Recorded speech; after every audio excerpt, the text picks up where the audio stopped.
गुरुजी, रामायण और रामचरितमानस को लेके अक्सर लोग कंफ्यूज रहते हैं और कई लोगों ने पूछा भी है कि रामायण और रामचरितमानस ये अलग अलग होते हैं कि एक ही होते हैं।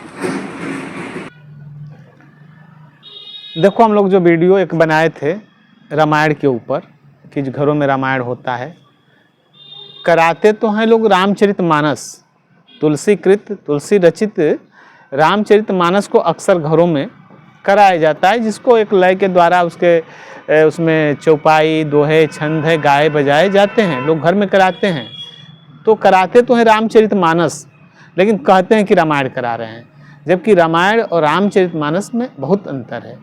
रामचरितमानस तुलसीकृत तुलसीदास जी द्वारा लिखा गया है और रामायण जो है हमारा वाल्मीकि ऋषि जो थे उनके द्वारा लिखा गया है ना। तो दोनों में बहुत अंतर है, लेकिन आम बोलचाल की भाषा में जन सामान्य के बीच में रामचरितमानस को ही रामायण लोग कहते हैं। ठीक है, अब कहीं भी रामचरितमानस हो कोई करा रहा है, हम और लोगों की तो बातें छोड़ो, हम अच्छे जो शिक्षक हैं, प्रवक्ता हैं, जो बुद्धिजीवी वर्ग समाज के कहे जाते हैं, वो भी यही बात कहते हैं कि हम रामायण करा रहे हैं। हाँ, तो रामायण कह तो रहे हैं कि हम रामायण करा रहे हैं, लेकिन कराते हैं वो रामचरितमानस।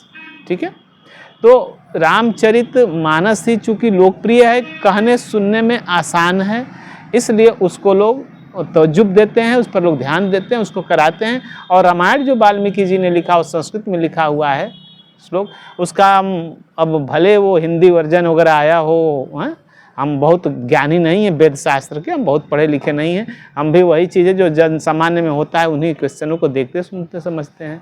ठीक है, तो आया होगा। तो जो घरों में रामायण लोग करते हैं वो रामचरितमानस होता है। रामायण भी करते होंगे लोग, ऐसा नहीं है, लेकिन रामचरितमानस ही ज़्यादा लोग करते हैं और उसी को कहते हैं कि हम रामायण कर रहे हैं।